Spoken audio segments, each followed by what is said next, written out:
할렐루야. 오늘 이 밤에도 하나님의 선하신 뜻과 하나님의 놀라운 계획이 말씀을 통해 저와 여러분들에게 깨달아지는 은혜가 있기를 간절히 축복합니다.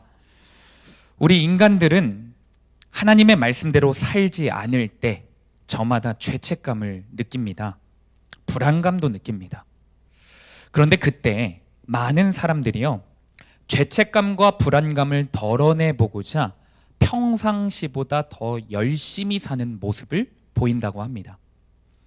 학생들의 경우는 죄책감이 심할 때 더 열심히 공부하는 학생들이 많다고 하고, 직장인들은 죄책감이 심할 때 더 열심히 업무에 집중하거나 돈을 버는 사람들도 많다고 합니다. 죄책감이 심할 때 평상시 소홀했던 가족들에게 충실하기도 하고, 또 다른 봉사활동들을 열심히 하기도 합니다. 고통스러운 죄책감을 조금이라도 덜어내고자 잊어보고자 노력하는 것이죠.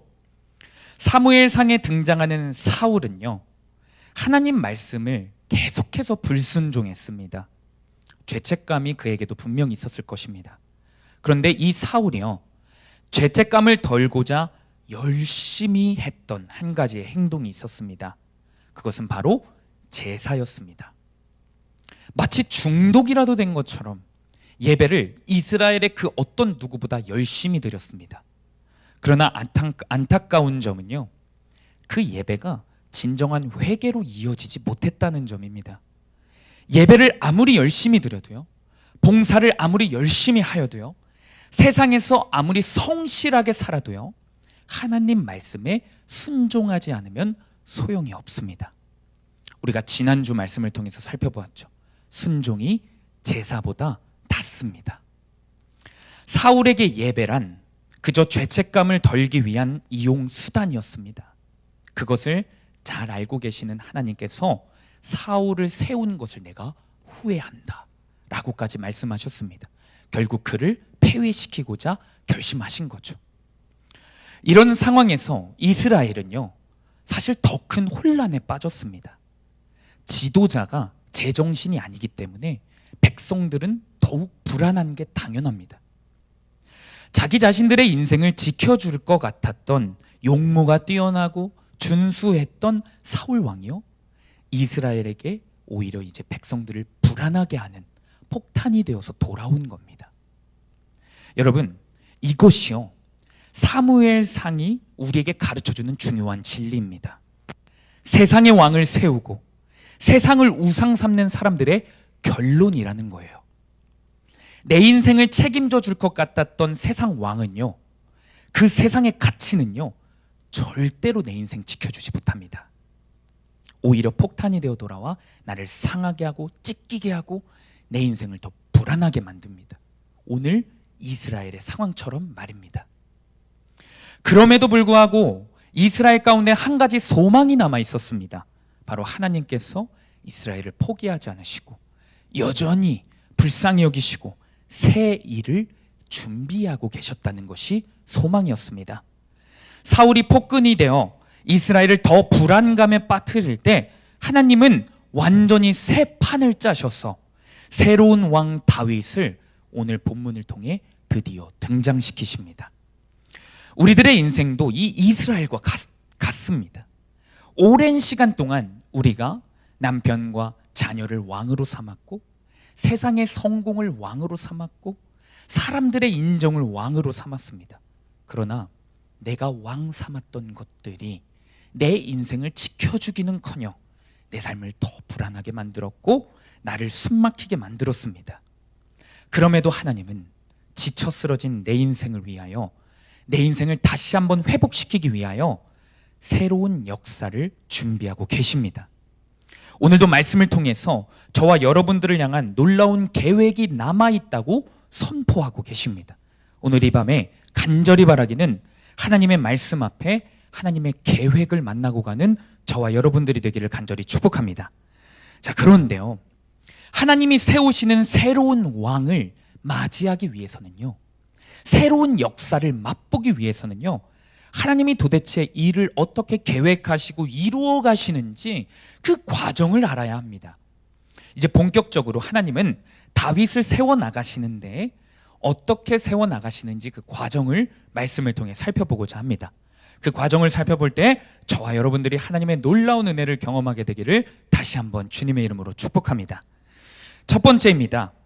세상 왕을요 세웠다는 사실에 슬퍼할 때 새 왕을 준비하십니다. 우리가 함께 읽은 본문 바로 전 구절인 15장 35절 말씀을 우리 한 목소리로 한번 읽어보겠습니다. 시작.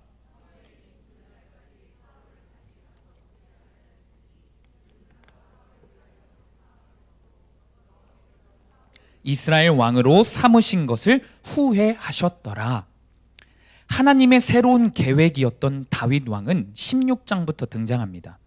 성경은 이 다윗 왕이 등장하기 전에 한 가지 일에 주목하고 있습니다.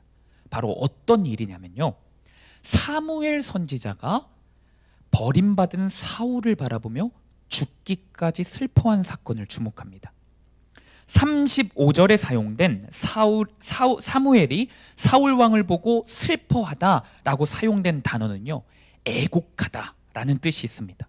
가슴을 찢으며 밤낮 울며 불며 슬퍼한 것입니다. 사울 왕이 죽지 않았는데 마치 죽은 것처럼 슬퍼한 겁니다. 사울은 사무엘이 처음으로 세웠던 지도자였습니다. 사무엘은 하나님께 순종함으로 그에게 다가가 기름을 부었고 사울이 왕위에 오르는 것도 가까이에서 지켜봤습니다. 분명 개인적인 기대감도 있었습니다. 그리고 사무엘은 사울이 왕이 된 시점부터요, 그를 위해서 이스라엘의 그 어떤 누구보다 기도를 많이 했던 사람입니다. 사무엘상 12장 23절 말씀입니다. 우리 한 목소리로 읽겠습니다.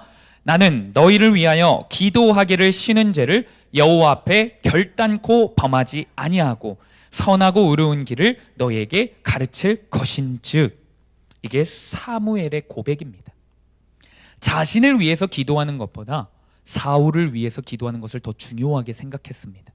그리고 그것을 자신의 사명으로 여겼던 사무엘입니다.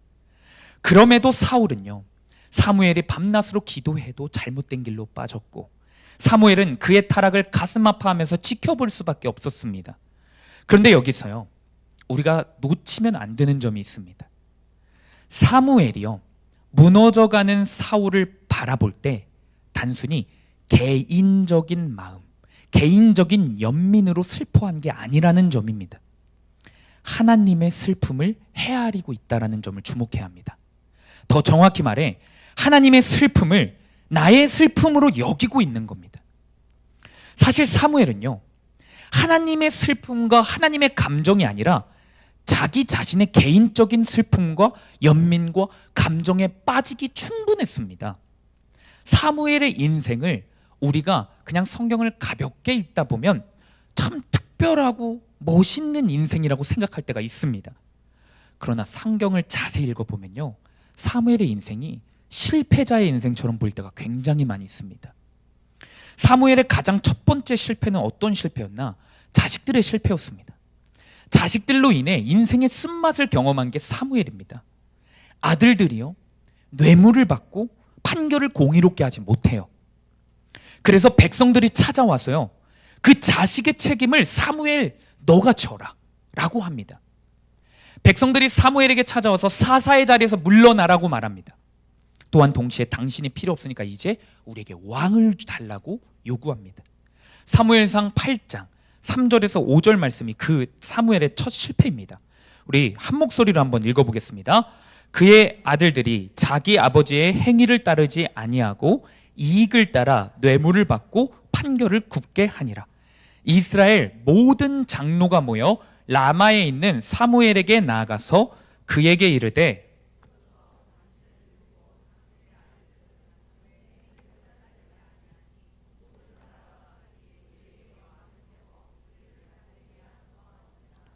결국 하나님께서 사무엘에게 사울 왕을 기름 부으라고 말씀하십니다. 자식의 실패에도요, 속상해야 할 겨를도 없이, 백성들이 자기 자신을 버린 것을 슬퍼할 겨를도 없이 사무엘은 하나님 말씀에 순종하여 사울에게 기름을 붓습니다. 왕으로 세운 거죠. 그런데 오늘 본문에 이르러서요, 또다시 사무엘이 애정을 가졌던 그 사울이요 또 실패했습니다. 현실적으로 사무엘의 인생을 바라보면요, 지금 현재 사무엘의 시점을 바라보면요, 그저 점점 늙어가고 있습니다. 기력이 쇠해지고 있습니다.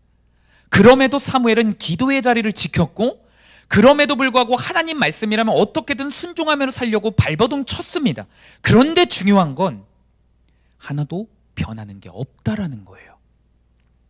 백성들은 여전히 자기 말을 안 듣고 있어요. 기도하며 애정을 쏟고 있는 사울은 변하지 않고요, 자기 자신과 완전히 갈라섰습니다. 하나님에게 결국 버림받는 것까지 보게 됩니다. 여러분이 한번 사무엘의 입장이 되어보십시오. 어릴 적부터 자기의 의사와는 상관없이 어머니의 서원으로 하나님께 바쳐줬습니다.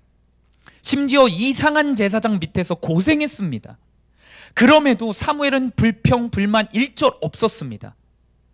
사무엘이 한 것은 말씀에 순종한 것밖에 없어요. 그런데 이 사무엘의 인생에 되는 일이 없습니다. 변화되는 게 없습니다. 제가 이 수요예배 강단에서 저희 어머니 이야기를 좀 많이 해서 죄송하지만, 제가 신앙을 보고 배우고 자란 분이 우리 어머니라서 자주 이렇게 이야기를 합니다.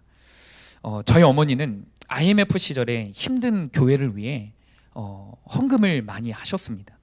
저희 가정도 넉넉하지 않았는데 교회를 살리고자 헌금을 했어요. 주의 종들과 주의 종들의 자녀들을 정말 사랑하는 마음으로 지극정성으로 섬겼습니다. 그런데 돌아오는 것은요, 가난의 고난과 외도의 고난이었습니다. 하나님을 바라보며 순종했고요, 헌신을 했던 어머니였어요. 그런데 정작 돌아왔던 건 고난의 연속이었습니다.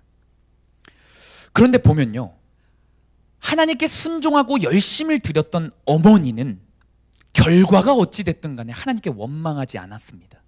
그런데 하나님께 드린 거 하나도 없는 제가 원망했습니다. 제가. 가만 보잖아요. 하나님께 진짜 순종을 해본 사람은요, 진짜 하나님의 말씀으로 자신의 인생을 들여본 사람은요, 하나님 마음으로 순종을 해본 사람은요, 결과에 상관없이요, 자신의 슬픔과 무기력과 상황에 상관없이요, 하나님께 쉽게 원망하지 않더라고요. 오히려 안 해본 사람, 순종의 순자도 모르는 사람, 정작 하나님께 전심으로 드려본 적이 없는 사람이 매사에 불평불만이 많더라고요. 사무엘은요, 끝까지 자기 자신의 감정, 상황은 중요하지 않았습니다. 실패가 계속되어도 변하는 건 하나도 없어도 자기가 계속 순종하고 기도하는데도 변하지 않는 사울과 이스라엘 백성들의 상황을 바라보면서요, 속상해할 만도 한데 지칠 만도 한데 자기 자신의 감정보다는요, 하나님의 심정에 다시 주목할 뿐입니다. 마치 이런 겁니다. 지금 이 시점에서 나도 이렇게 속상한데 하나님은 얼마나 속상하실까? 사울을 버리시겠다고 말씀하시긴 하셨는데 그런 말씀을 하시는 하나님은 오죽 아프실까? 이 심정으로 갖고 있는 겁니다. 사무엘이요. 하나님께서 사울을 세우셨다는 것을 후회했다라는 표현이 15장에 기록됩니다. 그런데 그 표현을요, 원어로 살펴보잖아요. 하나님이 단순히 세운 것을 후회했다, 후회 막심하셨다, 이 뜻이 아니라요, 심히 안타까워하셨다, 이 뜻이 있어요. 사무엘은 하나님이 사울을 폐위시켰음에도 계속해서 사울을 향해, 이스라엘을 향해 안타까워하시고 슬퍼하시고 그 하나님의 심정을 알기 때문에 사무엘은 지금 슬퍼한 겁니다. 자기 자신의 감정 때문이 아니라요. 사랑하는 여러분, 하나님께서는 이런 사람을 통해 새 시대를 여시는 겁니다. 이런 사람을 통해 새 역사를 펼치시는 겁니다. 오늘 말씀을 통해 우리가 가장 먼저 점검해봐야 할 점은 무엇이냐면요, 이 사무엘의 모습이 우리에게 있는가입니다. 내가 지금까지 살아오면서 눈물 흘리는 날이 참 많았는데, 슬퍼서 힘들어서 고통스러운 사건들이 참 많았는데, 그때 한 번이라도 하나님의 심정이 이유가 되어서 눈물 흘려본 적이 있는가? 그리스도인이라면요, 이것을 점검해 봐야만 합니다. 이 시대가요, 참 많이 무너져 있습니다. 악합니다. 이곳에도 저곳에도 교회가 많지만 정작 예수님을 닮은 사람은 없습니다. 예수님을 몇 대째 믿는 집안, 친척들도 다 믿는다고 말하는 가정은 많은데요, 서로 상처 주고 여전히 사랑하지 못합니다. 교회 공동체 안에서도요, 서로 사랑하기보다는 서로 자랑하기 바쁩니다. 여전히 이 세상에는 병들어가고 신음하는 사람들이 많고 세상의 음란과 쾌락과 성공의 가치에 완전히 매몰되어서 있는 사람들이 너무 많습니다. 이런 시대를 향해, 이 시대에 타협하는 그리스도인들을 향해 예수님의 심정으로 우리 사랑하는 성도님들은 울어본 적이 있으십니까? 나를 힘들게 하는 사람이 미워서 울어본 적은 있을 수 있습니다. 내 눈에 거슬리는 그 사람이 미워서 울어본 적은 있습니다. 내 자신의 삶이 너무 초라해서 울어본 적은 있습니다. 내 삶이 불쌍해서 되는 일이 하나도 없어서 울어본 적은 있을 수 있어요. 그러나 죄악된 시대를 향해 시대에 편승하고 있는 내 이웃과 가족의 모습을 바라보시는 하나님의 마음이 이유가 되어서 울어본 적이 있는지, 그것을 오늘 말씀을 통해 돌아봐야 합니다. 나의 눈물의 이유가 하나님의 눈물의 이유와 같은지를 돌아봐야만 합니다. 우리 속회 공동체와 가정 공동체와 나의 인생 가운데 하나님의 통치와 역사가 새로운 일들이 행해지고 있지 않고 무엇인가 멈춰 있는 것 같다면, 내 삶이 여전히 답답하고 여전히 불안하고 있다면, 기도의 자리에 나와 때로는 울면서 기도까지 하는데 하나님의 일이 경험되어지지 않고 있다면, 그 이유는 우리가 하나님의 눈물을 공유하지 않아서입니다. 하나님의 심정이 단 하나도 없이 내 처지와 내 상황에만 집중하기 때문에 그렇습니다. 하나님은요, 어떤 문제 앞에서도, 어떤 상황 앞에서도, 어떤 고난 앞에서도 하나님 마음에 주목하는 한 사람을 통해 반드시 새 시대를 여십니다. 박보영 목사님께서는 예수님을 만나고 그 잘 나가는 대기업 사위의 삶을 포기하셨습니다. 병원장의 삶을 포기하셨다고 들었습니다. 그리고는 총구석에 들어가셔서 동네 불량배들을 먹이시고 재우시고 입히시면서 그들과 함께 사시는 삶을 살았습니다. 박보영 목사님께서 함께 살았던 그 사람들은 가족들도 버리고 우리의 사회들도 버렸던 사람들입니다. 그런 사람들을 위해 일생을 쓰신 겁니다. 예수님의 삶을 따라가는 감리교 성자라고 불리시는 목사님의 삶입니다. 그런데 한 번은 계속해서 자기 불량배 식구들이 박 목사님 만나면 변화되고 무엇인가 자기들 식구를 빼앗는 것 같으니까 동네 불량배들이요, 한 번은 목사님을 끌고 가서요, 말도 안 되는 짓들을 행했다고 합니다. 간증을 들어보면 매질은 기분이고요, 직접 표현까지는 안 하셨지만, 절제하셨지만 입에 담을 수 없는 성적인 수치까지 당하신 것 같아 보였어요. 그런데 박 목사님께서요, 그 모진 고통을 다 겪으시고 몸이 너덜너덜해진 채로 집으로 돌아가는 그 길에서 예수님께 이렇게 기도했다고 합니다. 예수님, 저 괜찮아요. 저 때문에 속상해하지 마세요. 라고 기도했대요. 내가 잘 나갔던 세상의 삶도 다 포기하고 이렇게 살잖아요. 하나님 위해서 이만큼 희생하면서 살잖아요. 라고 하면서 지금 자신이 겪은 그 고난을 원망한 게 아니라요, 예수님 저 괜찮아요. 괜히 저 때문에 속상해하지 마세요. 주님 속상하실까 봐 이렇게 기도했다고 합니다. 얼마나 주님을 인격적으로 모시고 사시는 분입니까? 여러분, 하나님의 마음과 심정을 이렇게 생각하고 주님을 이렇게 인격적으로 모시는 사람을 하나님이 안 쓰시겠습니까? 내가 슬퍼도, 내가 힘들어도, 내게 어려운 일이 생겨도 하나님을 먼저 생각하는 그 사람이요, 하나님의 사람입니다. 하나님을 매번 필요할 때만 이용하는 게 아니라 하나님을 진정으로 믿고 왕으로 모시는 사람의 모습입니다. 그런데요, 한편으로 역대하 22장에 보면요, 아달랴라는 왕비가 등장하는데 그 아달랴라는 왕비에게 아주 큰 슬픔의 사건이 찾아옵니다. 하루아침에 소중한 아들 아하시야가 죽게 되었어요. 아달랴 여왕은 북이스라엘의 아합 왕의 딸로 태어났습니다. 그리고 남유다 왕 여호람에게 시집을 온 왕비입니다. 친정아버지도 왕이고 시아버지도 왕이에요. 남편도 왕이고 아들도 왕입니다. 엄청난 인생입니다. 그런데 그렇게 승승장구하는 그 인생 가운데서 사랑하는 아들이 죽으니 어떻게 내 인생에 이런 일이 있을 수 있냐? 어떻게 내 아들이 죽을 수 있냐? 내 인생에서 감히 이런 일이 있을 수가 없다. 내가 뭐가 부족해서 이런 일이 생기냐며 원망하기 시작했어요. 사실요, 아달랴의 아들 아하시야는 하나님의 사람이 아니라 세상에 속한 사람이었기 때문에 죽음을 당했습니다.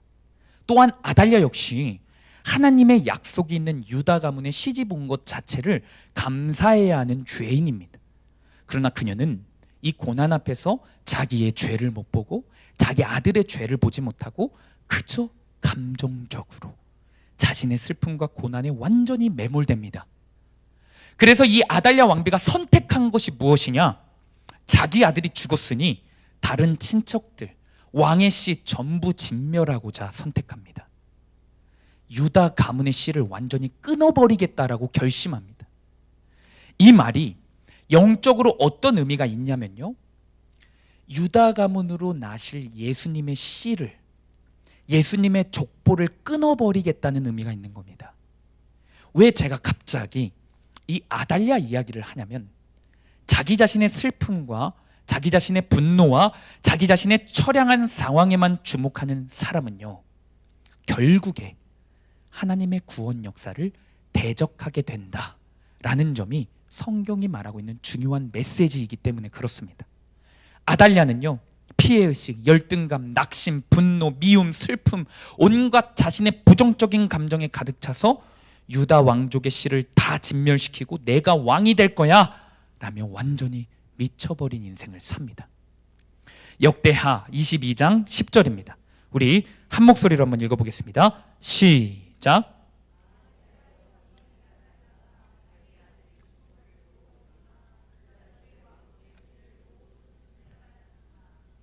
저는 오늘 본문의 사무엘과 아달랴가 참 비교가 되더라고요.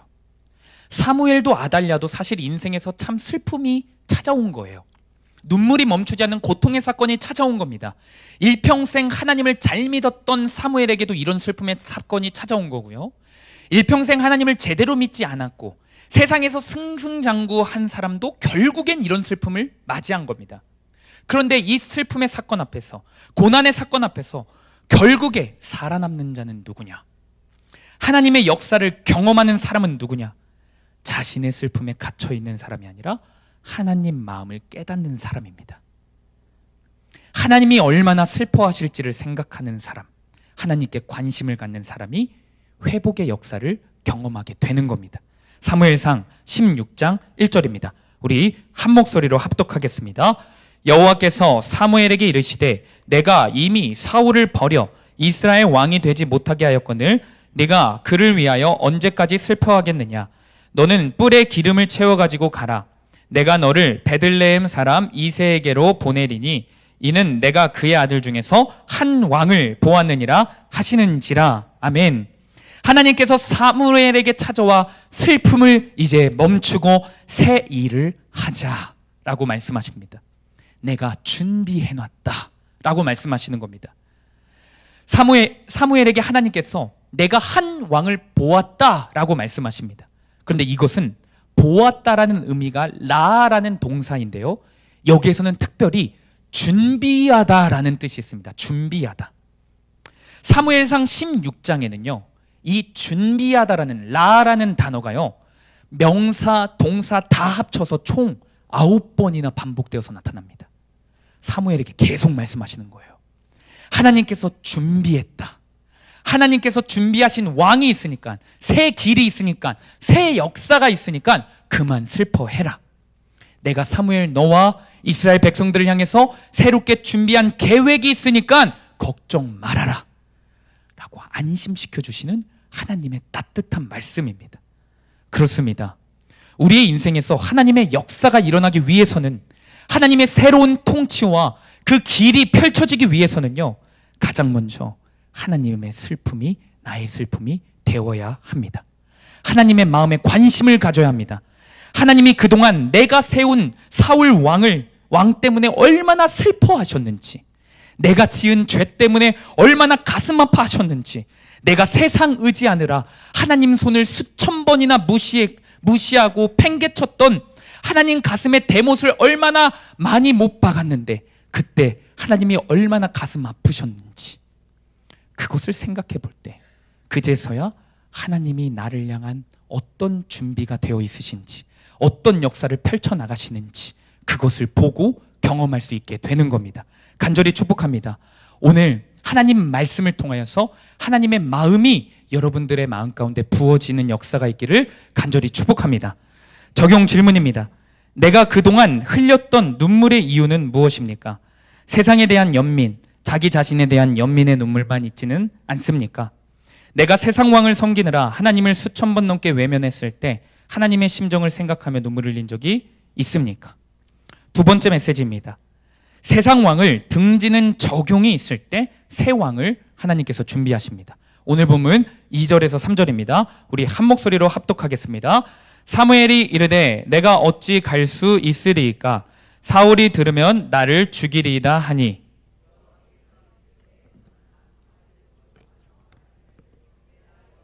제사를 드리러 왔다 하고 이새를 제사에 청하라. 행할 일을 가르치리니 내가 내게 알게 하는 자에게 나를 위하여 기름을 부을지니라. 아멘. 사무엘이요, 하나님의 슬픔을 느꼈다고 해서 하나님의 역사가 또 바로 나타나는 것은 아닙니다. 삶 가운데서 분명한 적용과 순종이 있어야만 했습니다. 그 순종을 통해서 하나님의 역사가 나타나는 겁니다. 우리가 예배에 나와 말씀을 들을 때, 기도할 때 하나님의 감동을 뜨겁게 받을 수 있습니다. 하나님의 마음을 느끼며 눈물을 흘리며 회개할 수 있습니다. 그런데 그렇다고 해서 내 삶의 변화가 바로 일어나는 게 아닙니다. 예배 자리의 뜨거움이요, 내 삶 속에 지속되어서 결국에 순종까지 나아가야만 합니다. 가정에서, 학교에서, 직장에서 하나님 말씀대로 순종할 때 그 순종을 통해 하나님이 일하실 줄로 믿습니다. 사무엘에게도요, 순종해야 할 때가 찾아온 겁니다. 슬픔을 멈추고 새로 기름 부을 왕에게 찾아가야 했습니다. 저는 설교자로서 순종에 대한 설교를 할 때 영적인 부담감을 참 많이 느낍니다. 두렵기도 합니다. 왜냐하면 저 역시 하나님 말씀대로 사는 게 쉬운 일이 아니기 때문에 그래요. 순종해야 하는 것을 알긴 아는데, 하나님의 뜻이 100% 옳으신 걸 알긴 아는데 여전히 쉽지 않은 게 내 자아를 부인하고 하나님 말씀에 순종하는 겁니다. 오늘 사무엘마저도 하나님 말씀에 순종하기가 어려웠던 게 사실인 것 같습니다. 왜냐하면 사울이 두 눈 시퍼렇게 뜨고 사무엘에게 화가 나 있거든요. 심지어 사울이 사무엘을 죽이려고까지 하고 있거든요. 사울은요, 가장 비참한 죄인의 표본입니다. 사무엘이 사울을 왕으로 세워주고요, 수십 년 동안 지도해 주었어요. 불철주야로 눈물로 기도해 준 사람이 사무엘입니다. 영적인 스승이자 아비였어요. 심지어 하나님께 버림받은 지금도요, 여전히 사울을 위해 슬퍼하고 있는 사람이 누굽니까? 사무엘입니다. 그런데 자기 편 들어주지 않는다고 미워합니다. 심지어 죽이려고까지 합니다. 사울의 권력이 여전히 남아 있었거든요. 심지어 사울은 지금 눈에 뵈는 게 없는 인간인데, 이 상황에서 만약에 새로운 왕을 세우러 사무엘이 움직인다면 사울은 전 병력을 갖고 사무엘을 죽이러 갈 게 뻔했습니다. 이런 상황에서 사무엘이 하나님 말씀에 순종하는 것은요, 보통 쉬운 일이 아니었던 거죠. 그래서 사무엘도 사람입니다. 선지자도 사람이어서 두려워합니다. 하나님께 두려움이 가득 차 물어봅니다. 하나님, 사울이 지금 아직도 왕으로 건재한데, 그의 권력이 아직도 살아있는데 어떻게 내가 지금 다른 사람을 세울 수 있습니까? 저 죽습니다 라고 물어봅니다. 사무엘상 16장 2절, 오늘 본문 2절 말씀을 세번역 성경으로 한번 읽어보겠습니다. 시작. 사무엘이 여쭈었다. 내가 어떻게 길을 떠날 수 있겠습니까? 사울이 이 소식을 들으면 나를 죽일 것입니다. 주님께서 대답하셨다. 너는 암송아지를 한 마리 끌고 가서 주님께 희생제물을 바치러 왔다고 말하여라. 자, 그런데요, 사무엘이 사울을 두려워하면서 자기 자신이 죽는 거 아니냐면서 하나님께 물을 때 주목해야 할 것은 하나님의 반응입니다. 하나님은 사무엘에게 믿음이 왜 부족하냐며, 왜 두려워 떠냐며 꾸짖지 않으십니다. 대신에 하나님은 사무엘에게 한 가지 지혜를 가르쳐 주십니다. 사무엘아, 너가 예배를 인도하는 선지자잖아. 그러니까 암송아지를 끌고 가는 모습이 있다면 이새에게 제사를 드리러 갔다고 말하면 사울의 눈을 피할 수 있을 거야 라고 말해주는 거예요. 저는 이 부분을 보면서요, 하나님이 참 인격적이신 분임을 다시 한번 깨달았습니다. 하나님이요, 우리에게 사명을 주시기만 하고, 하나님이 우리의 삶에 이런저런 말씀에 순종해야만 해 명령을 주시기만 하고 그 과정에서 너네 알아서 해라 하지 않으신다라는 점입니다. 세밀하게 인도해 주시고요, 친절하게 순종할 수 있도록 도움을 주시는 분이 우리 하나님이십니다. 결국 사무엘은 하나님의 지혜로 인해 사울이 털끝 하나 건들지 못하고 사울의 눈을 피해 이새의 집으로 안전히 갈 수 있게 됩니다. 사무엘을 하나님이 친히 보호하신 겁니다. 오늘 보면 4절 말씀입니다. 사무엘이 여호와의 말씀대로 행하여 베들레헴의 이름에 성읍 장로들이 떨며 그를 영접하여 이르되 평강을 위하여 오시나이까. 아멘. 제가 예전에도 한번 언급한 적이 있습니다. 기독교 역사 가운데 기독교의 가치와 신앙을 크게 훼손했던 이단 사상이 하나가 있습니다.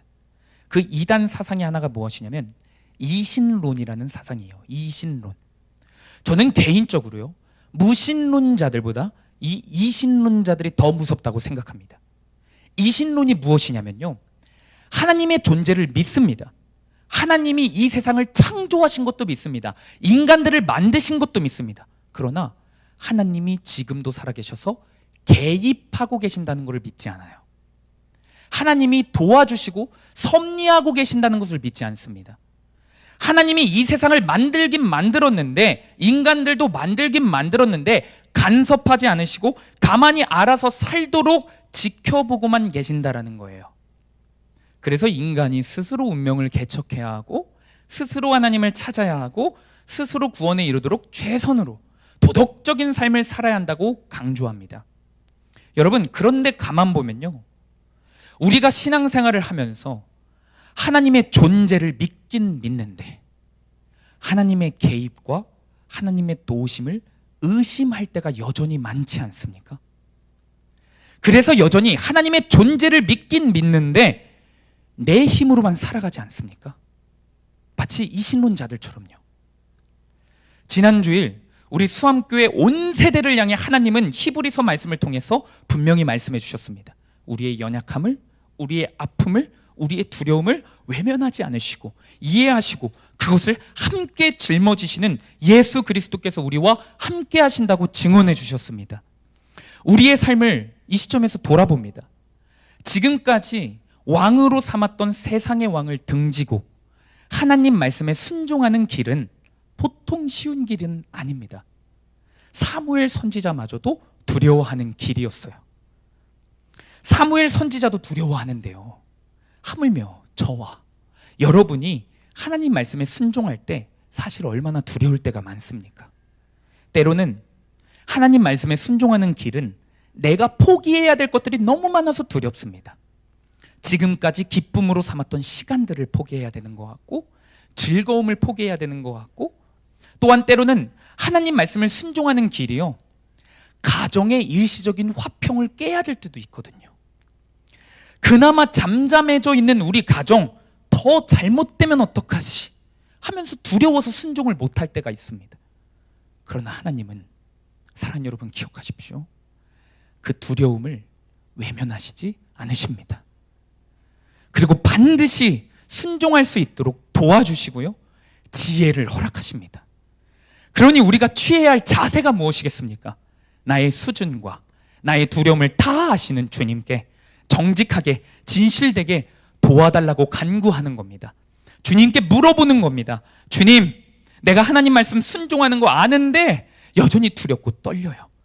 내가 하나님 말씀대로 순종할 때 내 남편과 내 자녀들이 나를 무시하면 어떻게 해요? 지금까지 나를 무시했던 세상이 나를 더 무시하면 어떻게 해요? 주님께 솔직하게 고백하는 겁니다. 그리고 동시에 두렵고 떨리지만 하나님 말씀이기에 그래도 저 순종하고 싶습니다. 이 결단과 갈급함과 의지 역시 분명히 있어야 합니다. 그때 주님이 오늘 사울을 두려워했던 사무엘에게 예배드리러 가는 모습으로 가면 사울의 눈을 피할 수 있으니까 걱정하지 마 라고 지혜를 가르쳐 주셨던 것처럼 우리에게도 세밀하게 인도하실 줄 믿습니다. 나와 함께 하실 줄 믿습니다. 이사야서 41장 10절에 하나님께서 우리에게 이렇게 명령하고 계십니다. 두려워하지 말라. 내가 너와 함께 함이라. 놀라지 말라. 나는 내 하나님이 됨이라. 내가 너를 굳세게 하리라. 참으로 너를 도와주리라.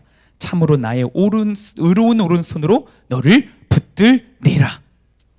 이 말씀이 저와 여러분들에게 실제가 되는 이 밤이 되기를 간절히 축복합니다. 어느 날 한 사람이 밤에 꿈을 꾸었다고 합니다. 예수님과 함께 해변을 걷고 있는 꿈이었습니다. 그런데 갑자기 참 미안한 게 하늘 저쪽으로 자신이 지나온 시간들이 파노라마처럼 마치 환상처럼 펼쳐지기 시작했습니다. 한 장면씩 지나갈 때마다 그는 해변 위에 두 사람의 발자국이 있는 것을 보았습니다. 하나는 꿈을 꾸는 그 사람의 발자국이었고 다른 하나는 그와 함께 하시는 주님의 발자국이었습니다. 그런데 점점 인생의 고난의 위기, 어려운 장면들이 지나갈 때마다 다른 발자국 한 쌍이 사라지는 겁니다. 그래서 그는 자신의 가정에서 겪었던 어려움의 시간들, 회사에서 겪었던 어려움의 시간들을 회상하면서 주님께 따지기 시작했어요. 주님, 언제나 나와 함께 하신다면서요. 주님, 저 도와주신다면서요. 왜 내가 정말 고통스럽고 어렵고 내가 두려워했던 그 시간에 나 홀로 놔두셨나요? 나와 함께 하지 않으셨나요? 내가 저 때 얼마나 혼자 힘들어했는지 아세요? 울면서 따지기 시작했습니다. 그런데 그때 주님이 이렇게 말씀해 주셨어요. 사랑하는 나의 아들아, 나는 너를 사랑하기 때문에 단 한 번도 너를 떠난 적이 없어. 네가 두려워하고 있을 그 시기에, 네가 아팠을 그 시기에 한 사람의 발자국만 보이는 것은 내가 너를 업고 갔기 때문이란다 라고 말씀해 주셨습니다. 설교를 준비하면서 저는 이 이야기를 우연히 읽게 되었어요.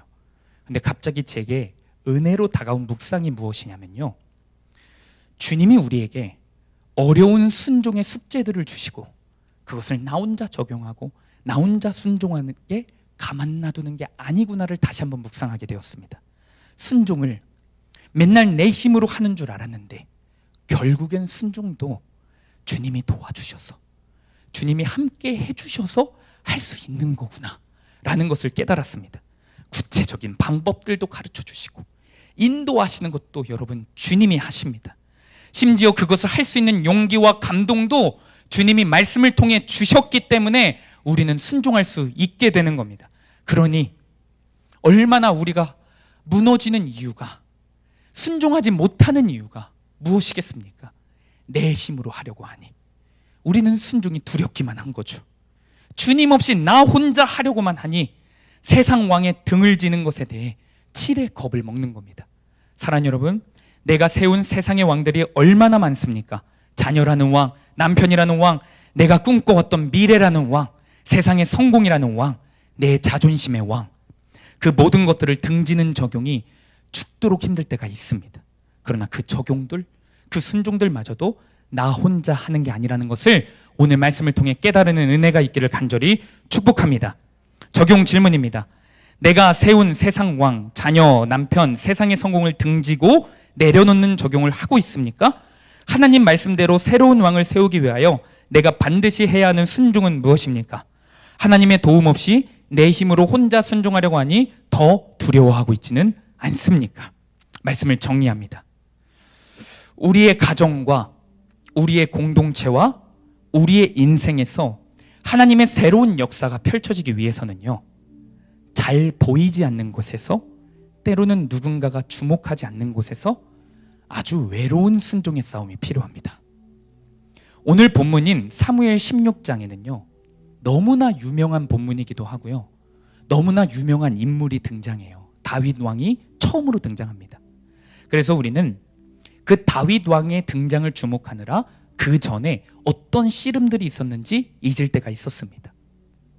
다윗 이전에는요, 세상의 용모가 뛰어나고 준수한 사울 왕을 주목하느라 뒤에서 눈물로 기도하는 사무엘을 잊을 때가 많이 있습니다. 그러나 사울이라는 왕이 무너지고 하나님의 사람이자 앞으로 장차 오실 예수 그리스도의 조상이 될 다윗 왕이 세워지는 데 있어서 가장 중요했던 것은요, 사무엘이 보이지 않는 순종의 씨름을 한 것이 너무나도 중요합니다. 사무엘이 다윗을 찾기까지 사실은 두려웠고 떨렸습니다. 힘들어했습니다. 그러나 하나님은 자신의 상황과 감정보다 하나님의 심정에 주목하여 슬퍼할 줄 아는 그 한 사람, 두렵고 떨렸음에도 하나님의 도우심을 신뢰하며 결국에 순종하는 그 한 사람을 통해 새 역사를 펼쳐 가신 겁니다.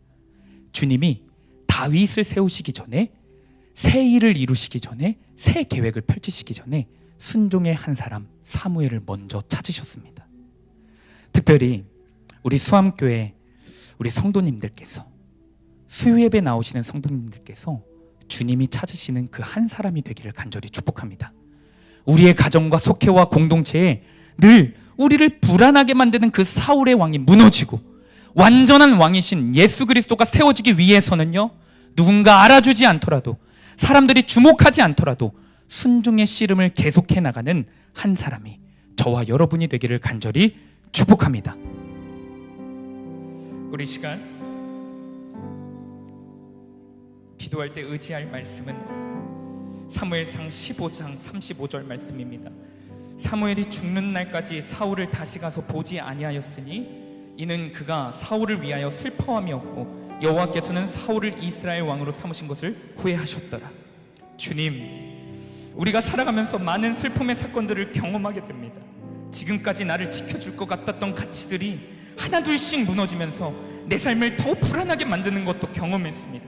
그런데 그때마다 우리는 주님 앞에서 하는 것이 내 삶이 왜 이러냐며 주님의 마음을 모른 채 또다시 원망만 했습니다.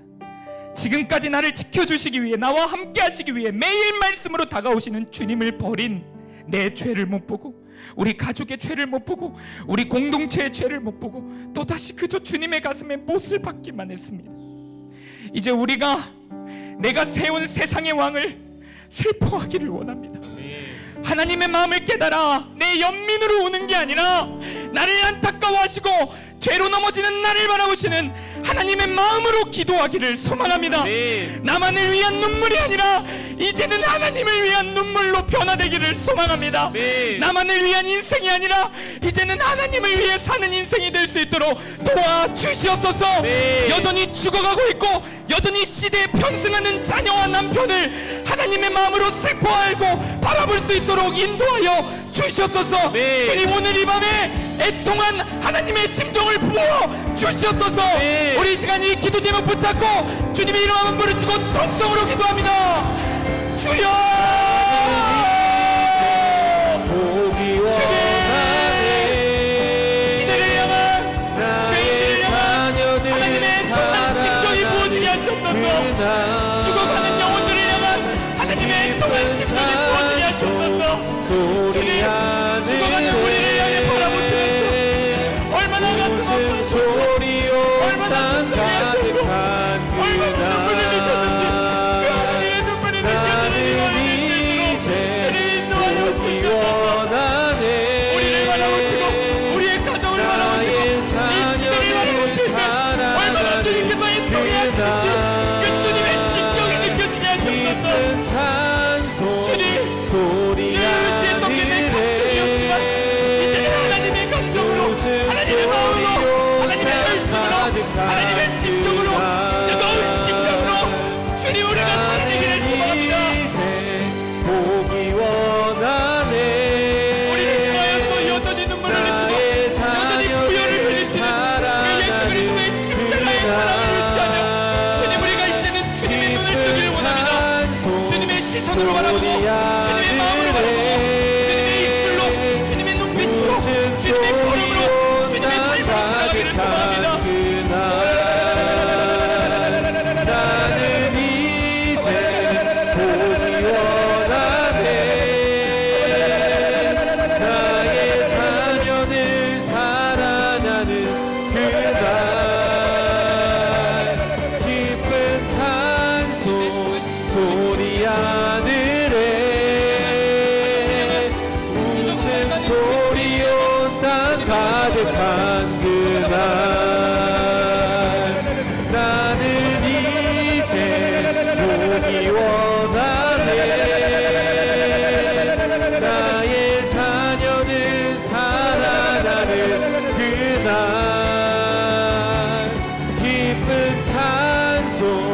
소리 하늘에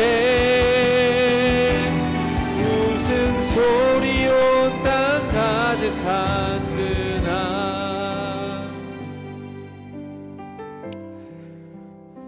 이 시간 은혜의 보좌인 강단 앞으로 성도님들을 초청합니다. 간절한 마음으로 주님의 애통한 심정으로 주님 앞에 나오실 때 오늘 이 밤에 성령님께서 역사하실 줄 믿습니다. 기도 제목을 기도카드에 작성하셔서 나오실 때 담임 목사님께서 안수기도 해주십니다. 이 시간 함께 붙잡고 기도할 말씀은 오늘 본문 4절 말씀입니다. 사무엘이 여호와의 말씀대로 행하여 베들레헴의 이름에 성읍 장로들이 떨며 그를 영접하여 이르되 평강을 위하여 오시나이까. 주님, 우리는 세상 왕을 등을 지고 하나님의 말씀대로 순종해야 할 것을 알지만 여전히 연약하고 여전히 두려워합니다.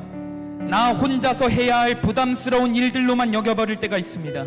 하나님의 개입과 하나님의 도우심과 하나님의 살아계심을 신뢰하지 못해서 순종하지 못할 때가 많이 있습니다. 그러나 나의 이 연약함과 두려움마저도 아시고 지혜와 세밀한 음성으로 인도하시는 하나님의 말씀을 의지하게 하여 주시옵소서. 순종도 도와주시는 하나님의 능력을 의지하며 결국에 순종해내는 그리스도인이 될 수 있도록 인도하여 주시옵소서. 주님 말씀 앞에 의지적으로 서서 주님을 의지하게 하여 주시옵소서. 실제로 움직이게 하시고 발을 내딛게 하여 주시옵소서. 또한 이 시간 특별히 주님의 몸된 수암교회를 위해 기도합니다. 성령님이 살아계셔서 역사하시는 교회, 성령의 은혜가 입들을 받는 모든 사람들에게 임하여 눈동 차오르는 교회가 되게 하여 주시옵소서. 특별히 우리 다음 교회 다음 세대가 복음의 군사로 세워지는 역사가 있게 하여 주시옵소서. 우리 시간 이 기도 제목 붙잡고 주님의 이름 한번 부르시고 통성으로 기도합니다. 주여, 이제 보기 원하네. 나의 자녀들 사랑하는 주님 사랑하시는 주님의 교회가 주님이 원하시는 교회가 되게 하여 주시옵소서. 주님의 말씀이라고 온 세대의 성도들이 뭉쳐서 한 몸처럼 움직여지는 교회가 되게 하셨소서. 주님이 원하시는 뜻이라며 한 몸처럼 움직여서 주님이 원하시는 곳에 갈 수 있고 주님이 원하시는 적용을 하고 주님이 죽어가는 영혼을 위해 울라며 다같이 울 수 있는 그런 교회가 될 수 있도록 주님이 도와여 주시옵소서. 세상 왕이 무너지게 하시고 예수 그리스도만 온전히 왕되는 완전한 예수 그리스도만 왕되시는 그 교회가 될 수 있도록 주님이 인도하여 주시옵소서. 나는 이제 보기 원하네. 나의 자녀들 살아나는 그날 기쁜 찬송 소리 하늘